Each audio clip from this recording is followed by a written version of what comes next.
Sapiens 2011. Nos viene también de Madrid. Es David Benito, es una persona que pues, ha tenido y tiene mucha relación con los medios de comunicación.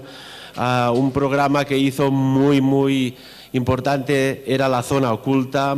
También pues, es especialista en investigación, sobre todo del tema pues, de inteligencias extraterrestres, y sobre todo su especialidad, esto es como en medicina, que hay varias especialidades, su especialidad es el Área 51, una de las zonas más secretas. Gracias. De las zonas más secretas de este planeta. Yo siempre he tenido mis dudas qué se estaba haciendo allá, qué no se estaba haciendo y si lo que se estaba haciendo era para el bien de la humanidad, perfecto, pero si no, no. Hay muchos interrogantes que pues David Benito nos explicará.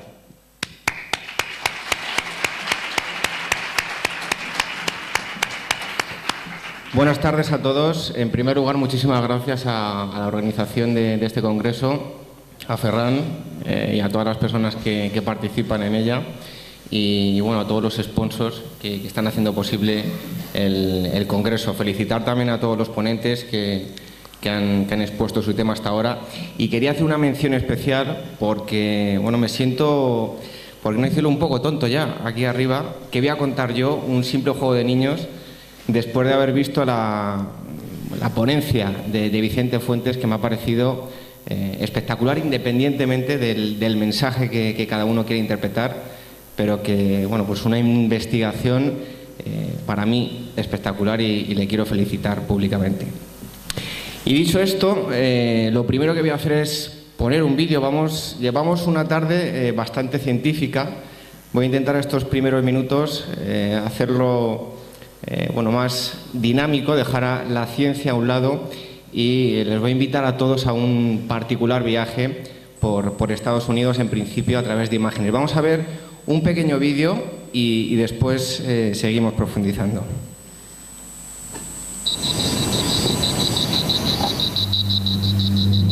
En las recónditas profundidades del desierto de Nevada, más allá del lago de sal, se oculta el mayor secreto guardado por el hombre.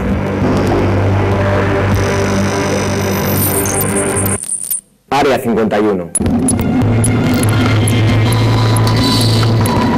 Acércate a un terreno desconocido de la mano de importantes investigadores, antiguos trabajadores de la base y exagentes de la CIA.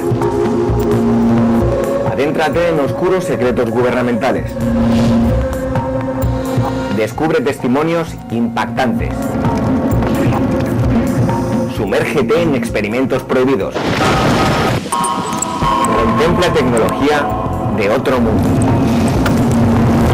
Sé testigo de muertes y sobornos.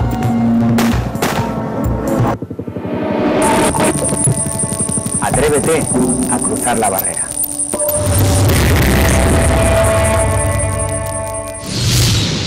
Bueno, estas primeras imágenes para entrar un poco en ambiente y ver pues lo que es el viaje a Área 51, más concretamente la zona en la que se engloban tantos misterios. Pero ahora sí, quería hacer un pequeño viajecito. Vamos a ver. Bueno, antes de iniciar ese viaje, quería hablaros de la influencia que un lugar como Área 51 ha tenido en la sociedad. Estos son tan solo unos ejemplos de unos años acá. O sea, si empezamos a tirar de hemeroteca, de videoteca, y vemos un gran número de películas que se han realizado, nos daremos cuenta de la influencia que ha tenido esta misteriosa ubicación, que también tengo que decir que todo el mundo que me habla, menos Área 51, me han dicho de todo. Área 72, 38... Siempre tienen predilección por cualquier número, pero por el 51.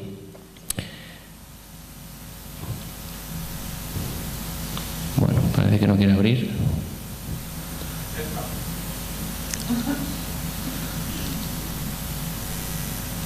Gracias. Seguro que conocéis esta serie, bueno, más que serie, película, Lilo y Stitch. Vemos aquí a un hombre de negro. Él es un extraterrestre, estos son otros, y provienen de un planeta lejano que reúne de alguna forma investigadores, científicos y bueno, pues instalaciones muy parecidas con las que uno se encuentra en Área 51. Otra serie muy famosa es Padre Made in Spain, o sea, Made in USA, y vemos que hay un extraterrestre que él, que es agente de la CIA, el padre de familia, ha encontrado en Área 51 después de haber sido trasladado hasta allí por bueno, el ovni que se estrelló en Roswell. Aquí tenemos otro claro ejemplo de hace muy poquito, la última entrega de la película de Indiana Jones. La primera escena de la película es la entrada a Área 51, no aparece con ese nombre como tal, pero sí que ahí se desarrolla bastante acción dentro de esas instalaciones donde también hay materiales un tanto sospechosos. Independence Days, ahora lo veremos, es una de las películas que más han marcado la historia de Área 51 y ahora veremos por qué. Indiana Jones, Paul. Esta es la última entrega en tono de risa, pero pues un viaje pues prácticamente como el que yo he hecho en 2 ocasiones por Área 51 y uno de el pueblo que más cercano tiene a las entradas, que es Rachel. Y cómo no, algo de manufactura española, Planet 51. El nombre lo dice todo. Y esta ha sido, creo, la última. También habla de un ser que se ha creado o se ha modificado. Yo no he visto la película, pero he visto el tráiler en las inmediaciones de Área 51 en el desierto de Nevada. Esto pues, para que veamos la influencia que estas instalaciones han tenido en nuestra cultura. Y ahora sí, vamos a emprender un viaje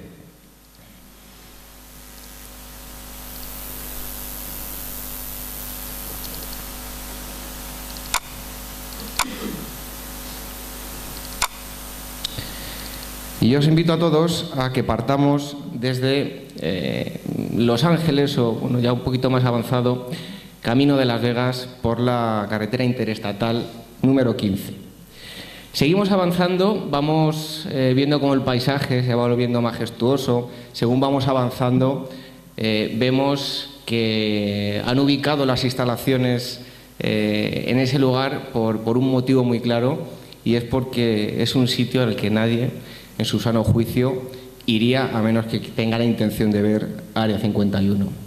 Seguimos avanzando y ya después de muchas horas de viaje en la que nos preguntamos si realmente vamos por el buen camino, si nos vamos a encontrar con algo que tenga que ver con extraterrestres, pues ahí esa es la primera pista que nos dan y que nos viene a decir que vamos por el camino correcto. Este es un cartel añejo mítico justo antes de llegar a un lugar que va a ser muy significativo en Área 51. Nos encontramos con esta unión donde está la carretera 375, conocida como carretera extraterrestre, y ese es uno de los puntos más emblemáticos, no solo por el cartel, que ese valor, el valor que tiene ese cartel es incalculable, más que nada porque ya no existe. Cogió un auténtico animal, lo arrancó y se lo llevó a su casa. Han puesto uno nuevo que ya no tiene tantas pegatinas, igual, pero ¿hasta qué punto puede llegar el fanatismo? Bueno, pues aparte de por lo fantástico que es el cartel, vemos unos coches a lo lejos, aquí se ve mejor. Este es uno de los puntos donde los trabajadores de Área 51 aparcan el coche todos los días. Ahí les recoge un autobús con los cristales tintados, al que nosotros no podemos seguir bajo ningún concepto. ¿Y por qué no les podemos seguir? Bueno, pues quien hace la ley hace la trampa. ¿Qué ocurre? Que si vemos el autobús, que se puede ver perfectamente cómo bajan los trabajadores, si llevas una cámara, como a mí me pasó, te echan unas miradas que parece que te están matando directamente si les grabas. Pero si tú intentas seguir al autobús, ¿qué pasa? Que ellos exceden la velocidad permitida. En principio, pues deberían multarlos a ellos y a nosotros que vamos detrás. Al poco tiempo de empezar a seguirlos va a aparecer el sheriff nos va para nosotros y a ellos no. Por lo tanto, tienen la excusa perfecta para ganar intimidad. A nosotros no nos dejan ir detrás de ellos con la excusa de la velocidad. Como digo, este es uno de los puntos más emblemáticos de la carretera extraterrestre, porque en ese punto es donde empieza. Aquí vemos otro de los paisajes justo antes de llegar a Área 51, a pocas millas. La majestuosidad del paraje justo detrás de esas montañas es donde está situado ese enclave que hoy por hoy es una fortaleza natural, aparte de las medidas de seguridad. Otra muestra de ello. Y este es, si el punto anterior ya era emblemático, este es aún más. Ese buzón ya no existe, se subastó, se llegó a pagar por él alrededor de $1000 en los años, alrededor de los años 90. ¿Qué ocurre? Que estaba en mitad del desierto. Si alguien sabe que hay una base que no se había confirmado que hubiese una base militar, el gobierno americano ni confirmaba ni desmentía, y la gente se encontraba con un buzón negro en medio del desierto, pues claro, todo el mundo quería abrir las cartas, a ver si les habían escrito desde diferentes planetas, qué sé yo, alienígenas y demás.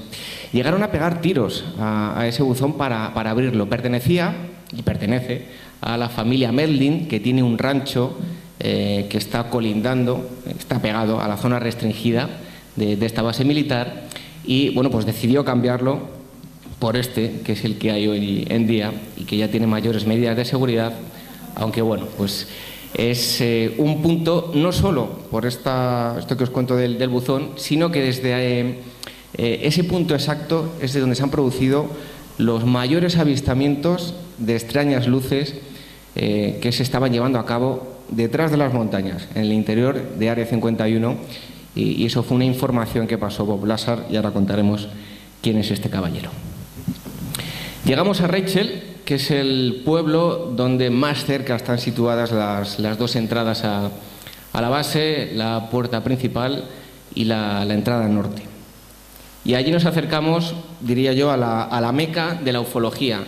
Cualquier apasionado de la ufología tiene que visitar este lugar en alguna ocasión. ¿Por qué? Porque es un museo, es un lugar donde se va a poder ver cosas realmente curiosas. Es un bar donde nos podremos tomar una hamburguesa al más puro estilo Alien, con una cheeseburger Alien, creo que era, muy ricas, por cierto. Este es la caseta prefabricada donde está ubicado el Little Alien, que es un juego de palabras. Y ahí vemos un monumento, esto de aquí. Es una cápsula temporal que decidieron, antes comentaba que la película Independence Day tiene una influencia brutal en lo que es Área 51 y todo lo que le rodea. Hay una cápsula temporal, si no me falla la memoria se abrirá en el 2050 y tantos, y la metieron, pues la construyeron tanto productores, actores, directores de la película. Y la 20th Century Fox, si no me falla la memoria. Esta es una de las paredes perfectamente decorada. Y esta es la foto más curiosa y lo más curioso que vamos a poder hacer allí, que es tomarnos un refresco junto con nuestros amigos. Y de aquí, estos son algunos de los souvenirs que podemos adquirir. Y ya nos ponemos un poco más serios porque nos vamos a una de las entradas. Esta es la entrada norte de Área 51. Cuando vamos con nuestro vehículo podemos acceder hasta este punto. Creo que hay otra. Aquí se puede apreciar una doble valla de seguridad. Hoy en día los carteles han cambiado. Antes eran mucho más amenazantes. Avisaban de que estaban autorizados a utilizar fuerzas letales, armas letales, y hoy eso ya no aparece. Han bajado el nivel de amenaza. ¿Qué ocurre? Que cuando alguien tiene que entregar unos papeles, alguien que va a acceder a la base, abren esa primera pasarela, meten el coche entre medias y ahí es donde aparece uno de los de seguridad que se llaman Camo Dudes, pertenecen a una contratista gubernamental, que ellos no tienen acceso al interior de la base, y allí, una vez que ya se ha verificado todo, le abren la segunda pasarela y ya puede meterse al interior de las instalaciones. Nosotros, que no tenemos autorización, si pasamos ese primer tramo, directamente nos arrestan. Ellos, los guardias de seguridad, solo tienen jurisdicción dentro, a partir de donde está ubicado el stop. Fuera tienen, de hecho, orden de ni siquiera dirigirte la palabra. Como curiosidad, decir que siempre te avisan que si tienes algún percance, bueno, pues puedes gritar a los agentes de seguridad para que llamen al sheriff y te ayudes si tienes alguna urgencia allí, pero ellos nunca van a salir a hablarte. Y supuestamente, hay leyendas urbanas, no se ha podido constatar, si sobrepasas ese segundo tramo, pues ya están autorizados a disparar. Dicen que primero disparan y luego preguntan. Es una técnica estadounidense. Estos son algunos de los carteles. Bueno, actualmente ya no están estos son más antiguos. Presuntamente no está permitido fotografiar desde, bueno, en esa dirección. No va a pasar nada, pero con la ley en la mano, si ellos te ven haciendo una fotografía, te pueden arrestar y quitarte la cámara de fotos. Esta es una caseta que tienen donde no hay nunca nadie, como una medida disuasoria, ellos están en una segunda. Esto es el mismo lugar, solo que de día. Y estos son los guardias de seguridad, un vídeo que pude grabar yo y que habitualmente cuando uno está por allí intentan no dejarse ver, exceptuando pues si va un coche que debe entrar a las instalaciones. Esta es otra de las entradas. Esta es, diría yo, la más peligrosa porque conviene no acudir si no se conoce de noche. ¿Qué pasa? Que no hay barrera. Si tú traspasas este cartel de aquí, directamente estás arrestado. Ellos se ponen por esta zona, lo veremos, están metidos en una pick-up, en una furgoneta, están aquí arriba y en esta foto que aparece mi compañera se aprecia perfectamente cómo aquí está el coche, aquí está el cartel y estas balizas nos están señalizando la zona restringida. En cuanto hay cualquier mínimo movimiento, por extraño que sea, ellos bajan por esta carretera y se ponen frente a ti sin ningún tipo de miramiento. Yo siempre cuento una anécdota y es que me llevé unos prismáticos, yo miraba a través de los prismáticos y los veía a ellos y veía como ellos me miraban a mí también. Y bueno, no tardé ni 3 segundos, me ganaron la batalla al poco tiempo, porque sí que puedo decir que las sensaciones que uno tiene allí simplemente es estar al lado de unos carteles, que no es poco el mensaje que están dando, donde te están diciendo que es una instalación militar, pero yo no sé si por las leyendas o por qué, pero uno magnifica todos los sentimientos allí y no se pasa nada bien. Esta es otra de las fotos y aquí ya concluiría nuestro viaje por Área 51. Este es el camino que nos lleva hacia la otra entrada. Tengo algunas fotos, estas las instalaciones, ahora las veremos por la noche. Esto es el antiguo cartel.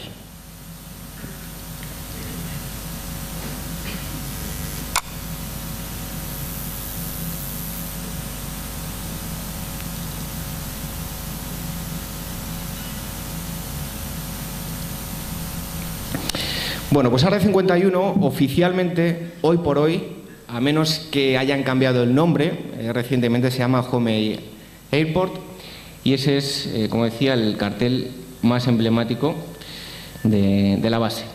Esto es lo que conocemos como las instalaciones que hay en Área 51, que no es más que una base militar en cierta forma operada por la CIA en algunas de sus fases y por las fuerzas aéreas. Y esto es lo que hoy en día podemos ver a través de cualquier programa, pues Google Earth, Google Maps, y con esto es lo que nos vamos a encontrar. Otra cosa es que ya había habido historias de todo tipo, ¿no? Tanto historias de la parte A, que yo llamo, son todas esas que podemos certificar 100% que sí que han tenido lugar allí, y esas historias más extrañas de la parte B, que nos tenemos que mover en el campo de la especulación y ya cada uno tiene que sacar sus propias conclusiones. ¿Dónde está? Esto es Las Vegas. Esto que vemos aquí, de color gris, es una instalación militar, Nellis Air Force Bombing, y Área 51 está aquí donde vemos Groom Lake. Creo que tenemos una zona ampliada. Esto es Groom Lake, justo parte de este lago. La zona blanca que se veía en la foto de las instalaciones es este lago. Esta zona también va a ser muy importante, Papoose Lake, porque una persona que ya he anunciado antes, se llamaba Bob Lazar, dijo que estuvo trabajando en Área 51, pero no exactamente aquí, sino en esta zona, en un lugar que él decía que se llamaba S4. Ahí había unos hangares que estaban perfectamente camuflados. Como digo, de estas instalaciones sí que tenemos constancia de que existen. De estas de aquí no tenemos una foto que nos pruebe su existencia. Pero supuestamente, según él decía, había 9 hangares con las puertas eran del mismo material que la montaña, y ahí él estuvo trabajando con tecnología o platillos voladores alienígenas. Ahora profundizaremos. ¿Por qué nace Área 51? Sucedió en 1955 y hay unos factores que determinaron la creación de estas instalaciones. Termina la Segunda Guerra Mundial, comienza la Guerra Fría, dos bandos bien claros, como era Estados Unidos y la Unión Soviética, que habían sido aliados. Ya se preveía antes de que terminase la Segunda Guerra Mundial que iban a ser enemigos en cuanto acabase la Segunda Guerra Mundial. Comienza la Guerra Fría. Hay programas de espionaje, incluso también por parte del Reino Unido, en los que se intenta internarse en suelo soviético para saber exactamente de qué forma se habían armado en la Unión Soviética. Programas que fallaron estrepitosamente. Hubo un intento de firma del Tratado de Cielos Abiertos por parte de Eisenhower en el poder en Estados Unidos y Nikita Khrushchev en la Unión Soviética. Evidentemente el soviético no quiso aceptar porque estaría dando a conocer algo que tal vez no tenía tanto, bueno, tal vez no tenía tanto como estaba anunciando, tanto armamento, y no quería darle esa ventaja a su principal enemigo, que era Estados Unidos. Aquí los vemos a los dos, y hubo durante una época, y por eso digo yo que es tan importante Área 51, más allá de todas las historias, porque allí se fraguó lo que podía haber sido, desde luego, acabar con el planeta Tierra por el armamento que estuvieron probando allí. Y como decía antes, una parte A real y certificada y una parte B, que es la especulación. Vamos primero con la parte A. Todo comienza, le encargan voy a resumir mucho esta parte que es más tediosa y son más datos. El mayor Sieber recibe un proyecto para llevar a cabo y desarrollar un avión que sea capaz de sobrevolar el terreno soviético con un equipo de reconocimiento. Hay varias empresas que entran a ese concurso que salió. El mayor Sieber no quería que una empresa tan importante como era la Lockheed estuviese presente, quería una empresa más pequeña. Finalmente, este hombre, que era muy inteligente, Clarence Kelly Johnson, terminó construyendo el avión que se probaría y se desarrollaría en Área 51.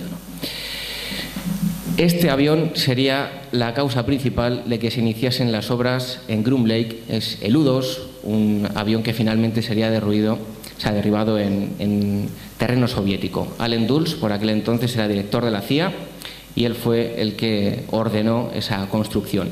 Como decía, la Fuerza Aérea apoyaría el proyecto y la CIA iba a tener el control total. Siempre ha habido un vacío sobre a quién pertenecían estas instalaciones. El proyecto se llamó Aquatone, Idealist, lo que se convertiría en el futuro U-2. Esta es la parte más desconocida de Área 51. Él es un piloto llamado Tony Levier.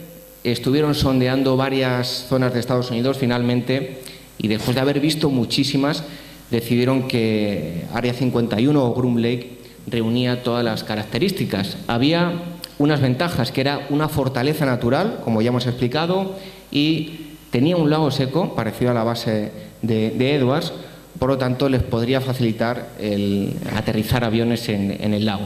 Los inconvenientes: estaba muy lejos de la factoría de la Lockheed en Burbank, pero lo que en principio iba a parecer que el Nevada Test Site, el sitio de pruebas de Nevada, donde llevaban a cabo pruebas nucleares, iba a ser un inconveniente, se convirtió en una ventaja, porque eso iba a dotar aún más de más secretismo a la base. Finalmente lo llamarían Paradise Ranch. Era una paradoja, porque querían un poco engañar a la gente que iba allí a trabajar. No era un paraíso ni mucho menos, las condiciones eran muy duras y de hecho el alcohol y las apuestas era lo más habitual en unas instalaciones donde, como digo, la vida era muy dura. Se construyó haciendo público, encubriendo a través de una empresa ficticia, CLJ, que eran las siglas de Clarence Kelly Johnson. Se emitió un comunicado por parte de la Comisión de Energía Atómica y finalmente en 1955 se le puso el nombre de Watertown en honor al director de la CIA, que era de allí, y se creó Área 51. Esta es una de las fotos más importantes bajo mi punto de vista. Es el primer avión U-2, cómo desciende.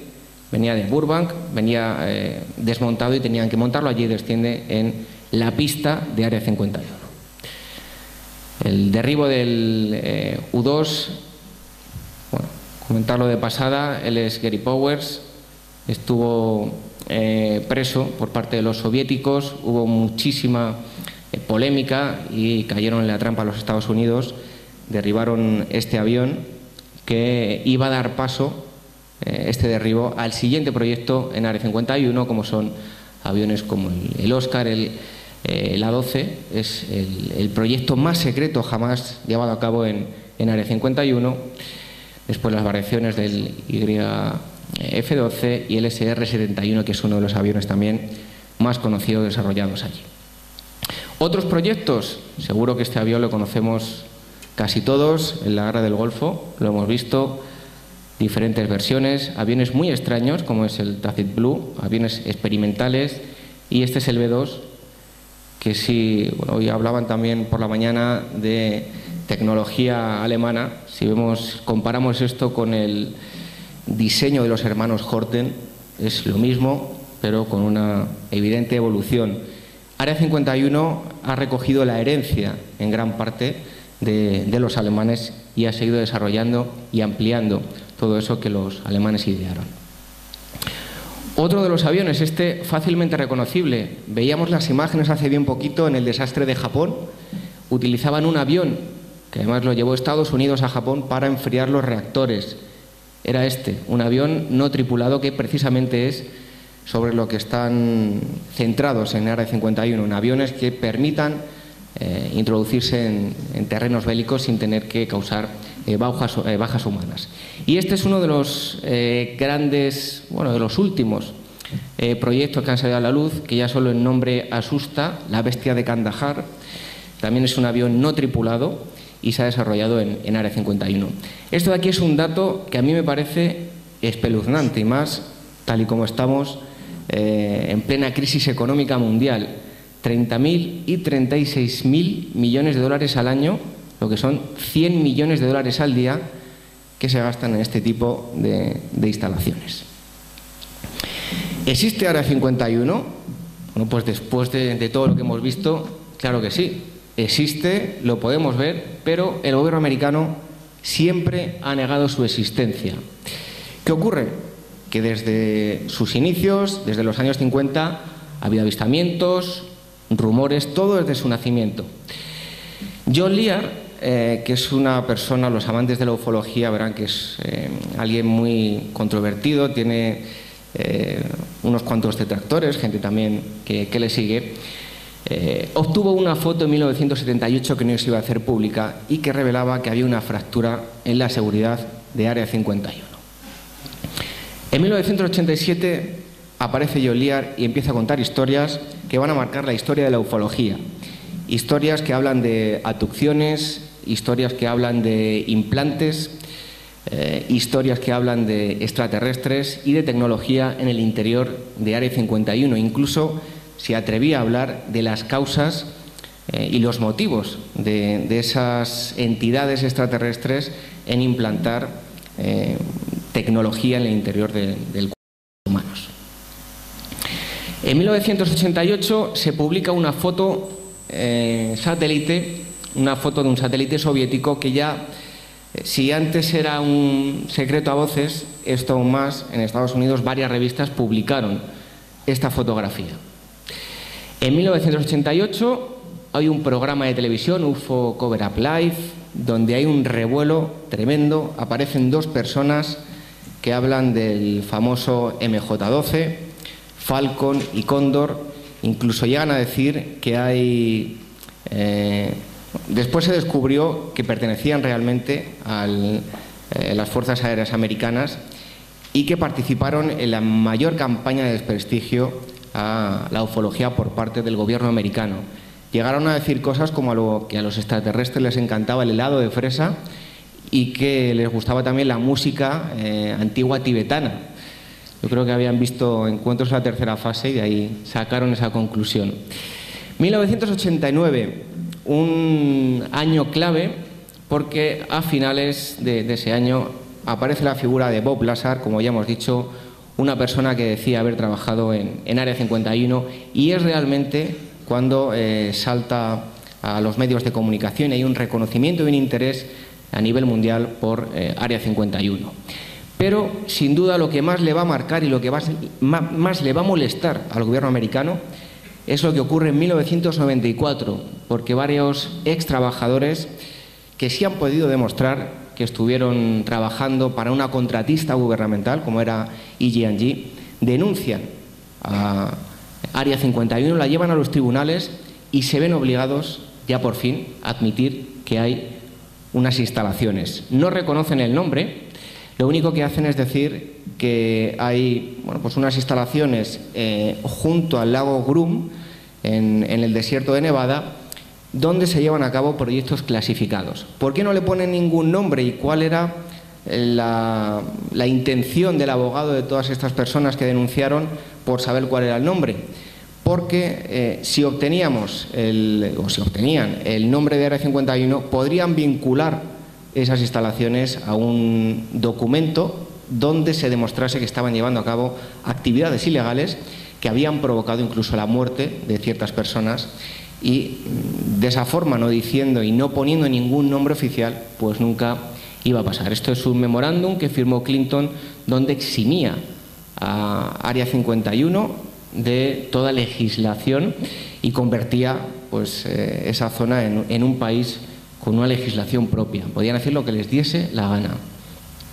Hay otras declaraciones públicas en enero de 1996, donde tampoco se dice operaciones militares activas en Groom Lake, altamente clasificadas, y las instalaciones no tienen realmente nombre operativo, que no nos lo creemos nadie. Como decía, eso es un poco la cronología de cómo saltó a los medios de comunicación Área 51, y esta película Independence Day iba a marcar profundamente, porque es una película que se iba a estrenar, si no recuerdo mal, en el año 94 aproximadamente, y todo el revuelo que se había formado con Bob Lazar y con Área 51 en los tribunales norteamericanos, pues convirtieron finalmente en la carretera 375, que era la menos transitada de todo Estados Unidos, pues decidieron que había que hacer algo de turismo, y no me parece mal, y hicieron la carretera extraterrestre, que es de la que hoy podemos disfrutar. Eso en cuanto a la parte A, la parte real.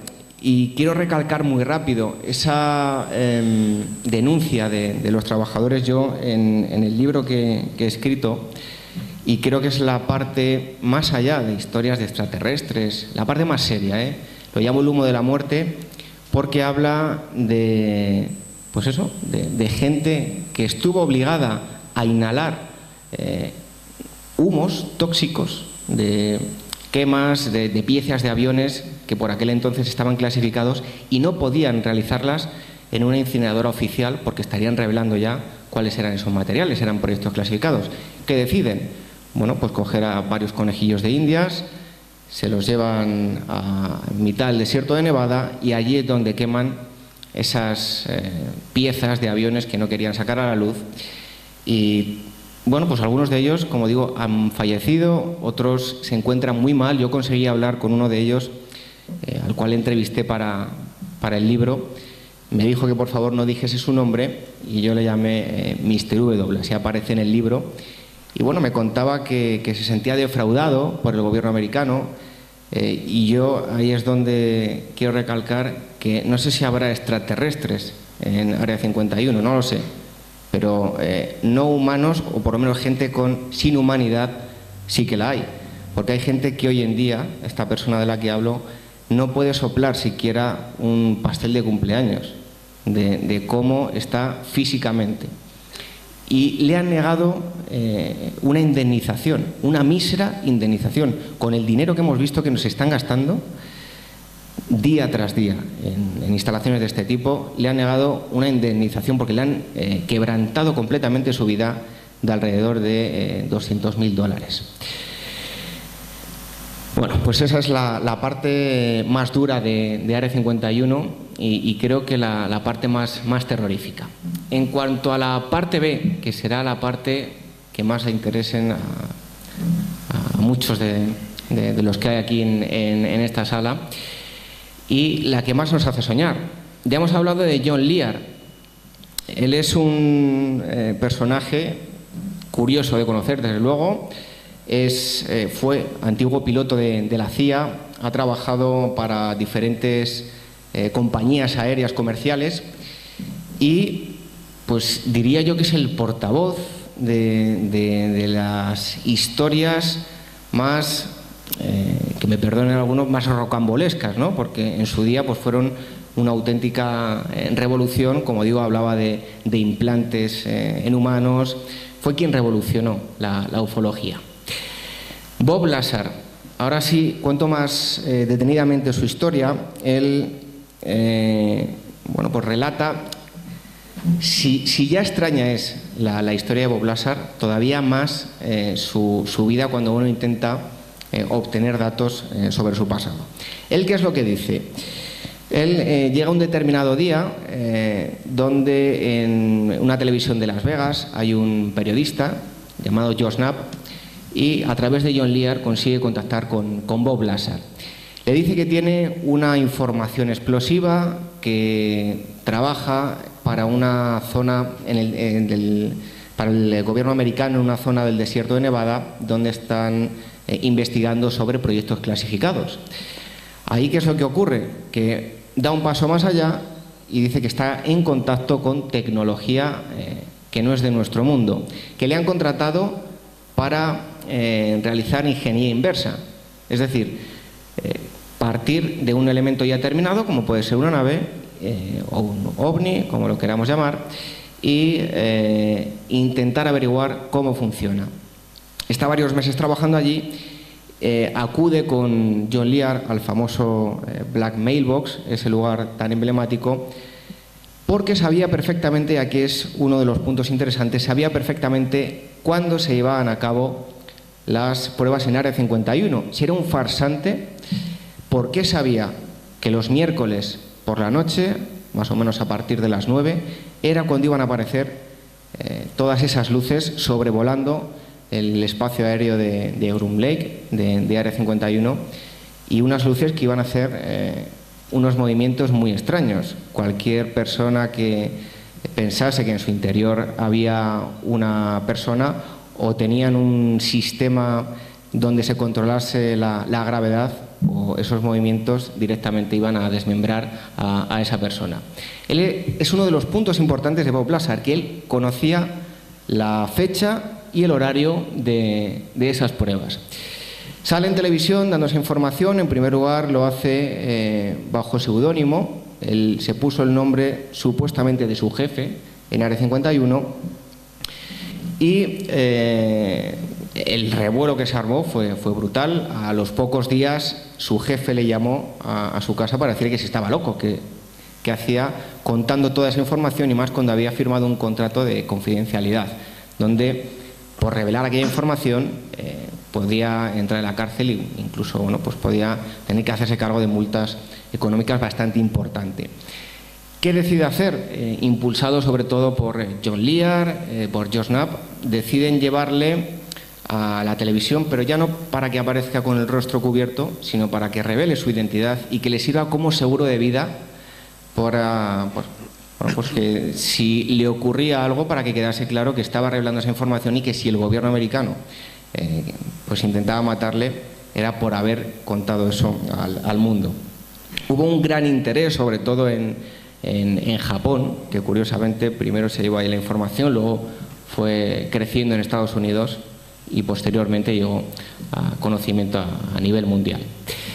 Después de eso llegaron varios programas de televisión y se intentó de alguna forma recabar datos sobre el pasado de Bob Lazar, que seguía sin estar claro. Había dos opciones: o el gobierno americano había intentado borrar del mapa o borrar todos los registros a lo largo y ancho de la vida de Bob Lazar, como su paso por diferentes universidades, por diferentes empresas como el laboratorio de Los Álamos, donde él dijo que había estado trabajando gracias y por la recomendación de Edward Teller, el padre de la bomba H, y pues nadie podía justificar su existencia y su presencia en esos institutos, ni en Área 51, ni en ningún sitio. Parecía que habían borrado su pasado. Por lo tanto, o era mentira lo que estaba contando, o el gobierno americano quería borrar todos sus registros. Él es Bob Lazar, decía que era científico, tampoco se pudo demostrar que fuese científico, y ese es uno de los documentos, el W2, que él presentó como prueba de que había trabajado para el gobierno americano. Esto que vemos aquí es un código postal que un investigador, que era militar, preguntó a uno de sus altos mandos a qué correspondía esto, y parece ser que la respuesta se enfadó bastante y le dijo que por favor no le volviese a preguntar a qué correspondía ese código, porque era algo que un departamento bastante secreto y clasificado. Este documento lo podía haber falsificado perfectamente Bob Lazar. No es como una nómina, es un documento de un justificante de las tasas, y que Bob Lazar podía haber falsificado perfectamente. Cualquiera de estos formularios se pueden recoger y uno los puede rellenar. Lo interesante es la información que había en el código postal. Esto también circula por internet y él lo presentó como prueba de que era el carné que había obtenido para entrar en las instalaciones de Área 51, S4, MAJ, mucha gente lo ha relacionado con el MJ-12, ese comité para la investigación y ocultación de todo lo que tenga que ver con lo extraterrestre, y unas siglas que realmente no sabemos a qué pueden pertenecer. No se ha podido tampoco demostrar, incluso personas, yo he tenido la oportunidad de hablar con gente que ha trabajado realmente en Área 51 y que lo ha demostrado, que ha enseñado fotos. De hecho, yo en mi libro publico una foto del interior de las viviendas de Área 51 que me cedió uno de los trabajadores. Por lo tanto, después de... la historia de Bob Lazar daría para un congreso entero, diría yo. Pero deberíamos reflexionar. ¿Se trata de un testimonio real? ¿Está contando la historia que le contó otra persona? ¿Tenemos que ver a Bob Lazar como un auténtico loco? ¿Es un oportunista, un estafador, que simplemente quería dar a la gente lo que quería en ese momento? Habíamos pasado muchos años 50, 60, 70, donde en el cine habíamos visto muchísimas películas, nos estaban bombardeando, sobre todo durante la Guerra Fría, y la gente tenía ganas de conocer más datos, de que se produjese ese primer contacto, querían más pruebas. Debemos verle como un oportunista que salió en ese momento donde la gente no quería escuchar tantos testimonios, sino que quería ver pruebas. Tenemos que ver como Bob, como si se tratase de un asalariado del gobierno, un desinformador. O también hay otra hipótesis, que dicen que le metieron en la cabeza aquella idea a través de un experimento, lo que muchos conocerán como una variación del MK Ultra. El presente y el futuro de Bob Lazar, la verdad es que es bastante incierto. Yo no sabría qué decir, sinceramente. Le veo un personaje bastante ambiguo. Creo que hay datos que nos llevan a pensar que está contando cosas que realmente ha visto y ha vivido. Y por otro lado, pues hay otras informaciones y sobre todo, y con esto no quiero decir que él esté mintiendo o no, sino que hay un trasfondo económico. Siempre lo ha habido y siempre lo habrá en torno a Bob Lazar. Él tiene una empresa que se llama United Nuclear. Cualquiera puede entrar en su página web, es unitednuclear.com. Ahí no va a aparecer absolutamente nada en torno a Bob Lazar, pero sí que recientemente ha subido vídeos a internet donde habla que ha construido un coche que no funciona con gasolina y se puede ver a Bob Lazar recientemente. Y esto es lo más curioso de todo, junto con otra historia que también me parece muy curioso. Esta película debería haberse estrenado ya hace tiempo. Yo, de hecho, en el libro, que lo publiqué en enero, decía que en breve se iba a estrenar y iba a haber movimientos, incluso en su página web, que lleva como un año diciendo que se está renovando y que muy pronto va a haber nueva información. Esta película va a estar protagonizada por Matt Damon. Ya hubo en años anteriores un intento por realizar, él quería vender los derechos de su historia, S4, la increíble historia de Bob Lazar. Hace tiempo no se consiguió llevar a cabo ese proyecto y ahora parece que sí. Pero desde hace cosa de un año no hay ni una sola información, en la productora tampoco informan y no se sabe qué ha pasado con esta historia. Otra historia similar, todos seguros que conoceréis a Oren Peli, es el director de una película llamada Paranormal Activity. Ha tenido muchísimo éxito y él ha rodado una película que se llama Área 51. Yo llevo viendo que lleva en postproducción muchísimo tiempo. Parece ser que ya está rodada. En Estados Unidos se especula con toda una serie de conspiraciones sobre por qué no ha salido esa película.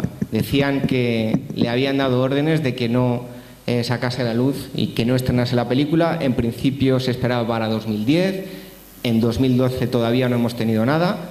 Está previsto que se estrene, pero ni él mismo, cuando ha sido preguntado por este tema, ha querido hacer ningún tipo de declaraciones. Vamos con más historias. Falcon y Cóndor, ya lo he contado. Hay otra de las historias, me van a permitir que me salte, ahora volveré a las otras, pero esta historia la veo fundamental.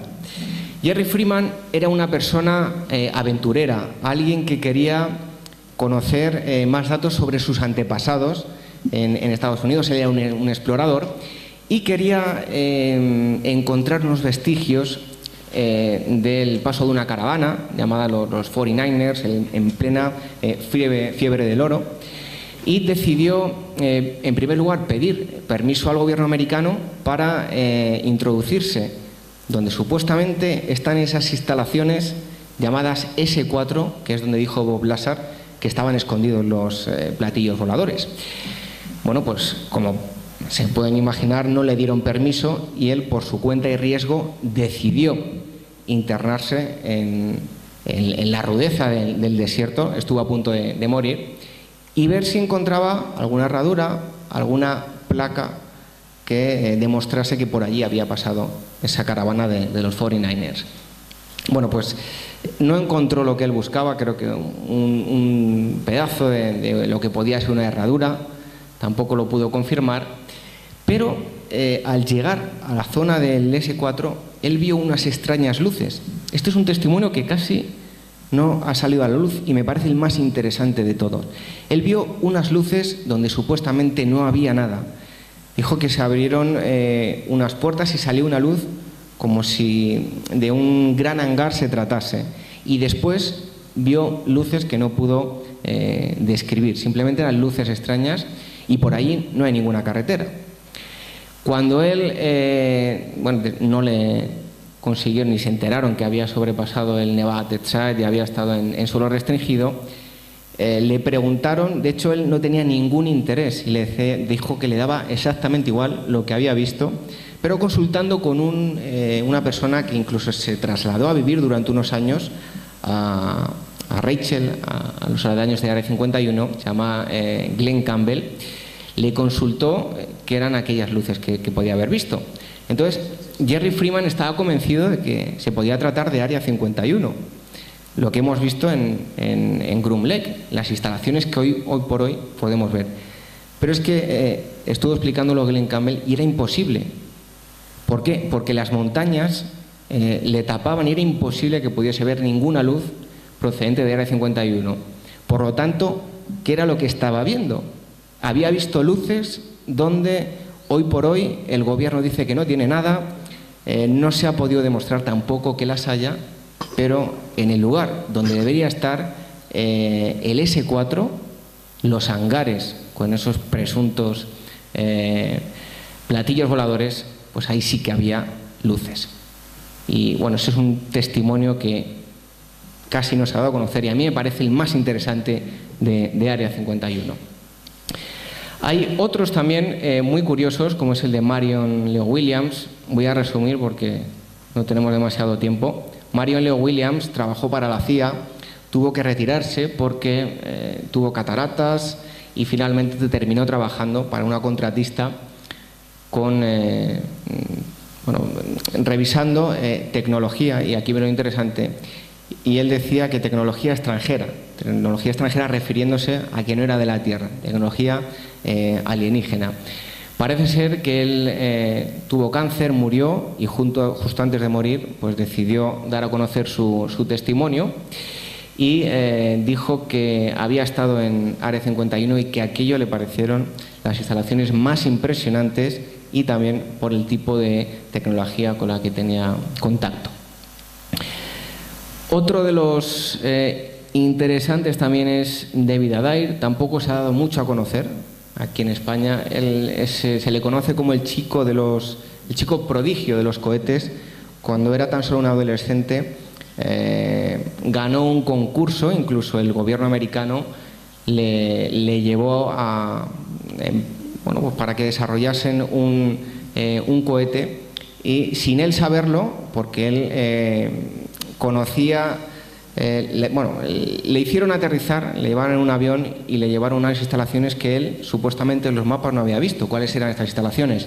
Área 51. Le permitieron ver una tecnología que presuntamente funcionaba de la misma forma que el cohete que él había construido.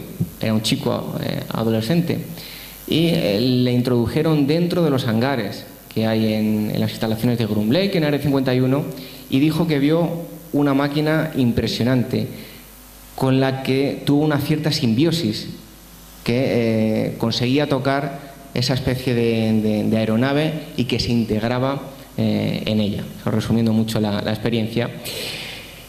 Y con esto quiero decir que han aparecido historias, la primera la de John Lear y Bob Lazar, todas estas ya cada uno tiene que sacar sus propias conclusiones muy parecidas, siempre partiendo de esta base, y todos ellos han ido dando mayores datos, siempre han ido aumentando, algunos de ellos, bajo mi punto de vista, como es Dan Baris, muy caótica toda la información que da y bastante complicado de asimilar.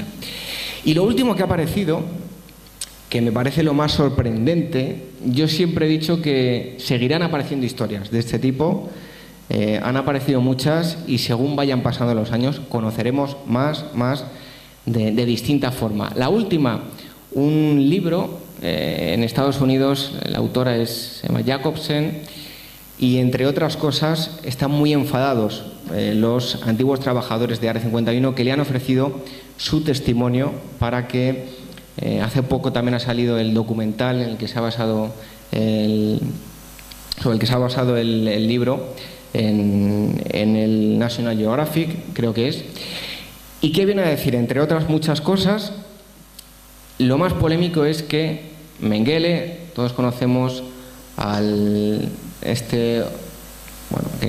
una persona que parece que no tenía humanidad, sí que era extraterrestre desde luego, hizo auténticas burradas con los judíos, era alemán, vincula a Mengele, ha aparecido un nuevo personaje que vincula a Mengele con el UFO crash, el estrellamiento de una nave en Roswell y con Stalin. Y decimos, pero bueno, Mengele, alemán, Segunda Guerra Mundial, Stalin soviético, ¿qué vinculación puede haber? Bueno, pues lo que viene a decir este señor, que la nave que se estrelló en Roswell era un experimento que estaba haciendo Mengele porque le habían cortado el grifo cuando terminó la Segunda Guerra Mundial y Stalin le ofreció seguir con todas sus investigaciones, que resulta bastante complicado que estas dos personas tuviesen contacto, porque Mengele era un alemán convencido completamente y Stalin lo mismo, pero soviético. Por lo tanto, el pensar que la nave que se estrelló en Roswell, que se trataba de un experimento de humanos modificados genéticamente, por eso eran cuerpos de gente muy enanita. No sé, me parece, si ya hablar de temas extraterrestres a muchos les puede parecer algo rocambolesco, esto todavía más. Por lo tanto, aquí quiero ir a que historias sobre Área 51, partiendo de esta base y entrelazándolo con Roswell, van a seguir saliendo año tras año. Y ya para concluir, quería decir que quiere decir que en Área 51 que se han probado un gran número de aviones, de tecnología con la que pues, el gobierno americano ha jugado, e incluso tanto ellos como los soviéticos han podido destruir perfectamente el mundo durante la Guerra Fría. Creo que muchas veces no somos conscientes de lo que pudo haber ocurrido. El hecho de que se haya demostrado que se han desarrollado esa tecnología allí, y es lo único que sabemos, ¿quiere decir que no hay nada más?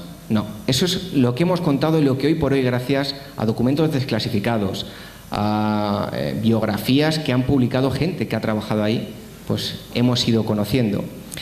Que el gobierno americano ha utilizado lo que conocemos como pantalla ovni, han dejado que nosotros juguemos a marcianitos mientras ellos seguían probando su tecnología sin que nosotros supiésemos nada, también. Pero eso no quiere decir que todas las luces que vemos en nuestros cielos, en España, en Estados Unidos y en todos los sitios, a todas tengamos que darle una explicación. No sé qué será. Ojalá, y me encantaría, que fuesen seres de otros mundos, porque creo que sería la noticia más importante de la historia, que podemos contactar con otras entidades. Pero a lo que quiero ir es que ellos lo han utilizado, pero ellos mismos, y le quieren restar importancia. Ahora ya no solo Estados Unidos, sino en el Reino Unido también ha pasado, y en muchos otros países han desclasificado documentos lo que les ha dado la gana, porque si hay algo que no quieren desclasificar, pues no lo van a desclasificar nunca. ¿Qué ocurre? Que también hay luces que ni ellos mismos saben cuál es su origen. Van a reconocer Estados Unidos que tiene luces que están invadiendo, Estados Unidos o cualquier gobierno, que están invadiendo su espacio aéreo y que no pueden hacer nada frente a ellas. Creo que nunca va a ocurrir, y lo que hacen es restarle importancia. ¿Qué pasa? Que al final nos quieren dar a entender que no pasa absolutamente nada y que no se investigan los avistamientos de ovni. Mentira. Si hay una luz que está sobrevolando tu espacio aéreo, me preocuparía que mi propio gobierno no quiera saber de qué se trata. Por lo tanto, se siguen investigando y lo harán por mucho que lo nieguen. Sobre Área 51, ¿qué puedo decir? Que los datos que yo he recopilado me hablan de una tecnología bastante terrícola. Lo que yo he tenido conocimiento, eso es lo que dice mi cabeza. Mi corazón me dice que hay que seguir estando muy atento, que hay que seguir investigando historias, teniendo en cuenta a unos y a otros, y tal vez, y ojalá, porque así lo deseo, el día de mañana nos llevemos una gran sorpresa. Y con esto pues termino mi exposición. Te quería hacer una pregunta, David. ¿Qué opinas de que el FBI y la NSA hace pocas semanas haya desclasificado y colgado en su web pues lo que ocurrió en Roswell?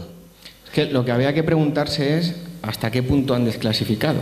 O sea, ¿nos están contando todo lo que saben o nos dan pinceladas de lo que ellos quieren que nosotros nos enteremos?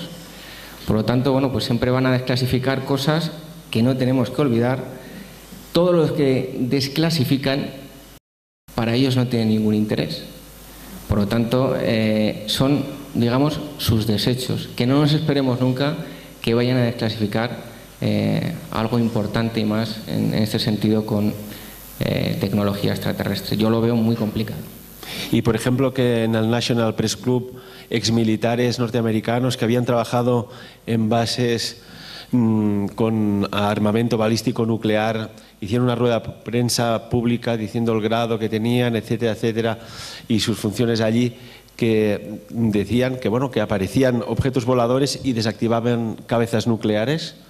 Sí, ha habido últimamente ha salido mucha información en torno a eso, y creo que la clave es seguir, como digo, seguir investigando, recopilando datos y ver realmente qué es. Tendríamos que hacer una gran filtración y ver con qué nos tenemos que quedar y con qué no, porque como no, hay muchísima desinformación.